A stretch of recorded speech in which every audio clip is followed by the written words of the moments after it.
اور عشق کیسے رچے بسے، یہ محبت آئے کیسے، یہ محبت پیدا کیسے ہو، حضور کو سوچنے سے، سرکار کو سوچتے رہنے سے کہ میرے محبوب کیسے ہیں، میرے محبوب ایسے ہیں،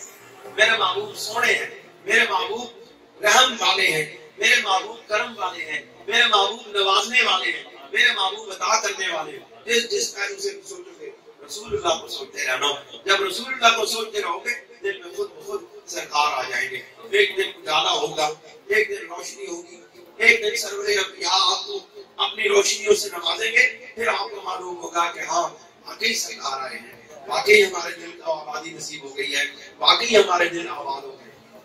دوستو اللہ تعالیٰ آپ کو شاد رکھے، آباد رکھے۔ میرا یہ پیغام ہے آپ نوجوانوں کے لیے، میرا یہ پیغام ہے کہ رسول اللہ سے محبت کرنا چاہیے، بس زندگی کامیاب ہو جائے گی،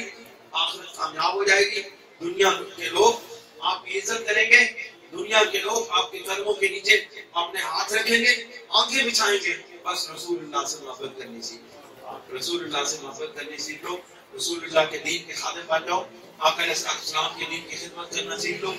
کسی کے ساتھ وابستہ ہو جاؤ جو رسول اللہ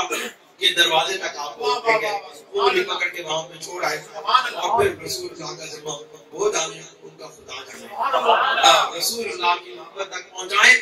پہنچنے کی کوشش کریں گے۔ پہلا قدم آپ نے اٹھانا، رسول اللہ کی محبت کا پہلا قدم آپ نے اٹھانا ہے، آپ کو گلے پھر رسول اللہ نے لگانا ہے۔ آپ اگر قدم اٹھائیں گے، ایک قدم اٹھائیں گے تو رسول اللہ یقیناً ایک دن ایسا ہوگا آپ کو اپنے سینے سے لگائیں گے۔ وہ تو نوازنے والے ہیں، وہ تو کسی کو محروم نہیں کریں گے۔ طالب انسان کے اندر سچی ہونا تو وہ پھر نوازتے ہیں، پھر وہ نوازتے ہیں۔ یہ ہو ہی نہیں سکتا کہ آقا علیہ السلام کا کوئی طالب ہو، کوئی سچا طالب ہو اور رسول اللہ اس کو نوازے نہیں، یہ دنیا میں ممکن نہیں۔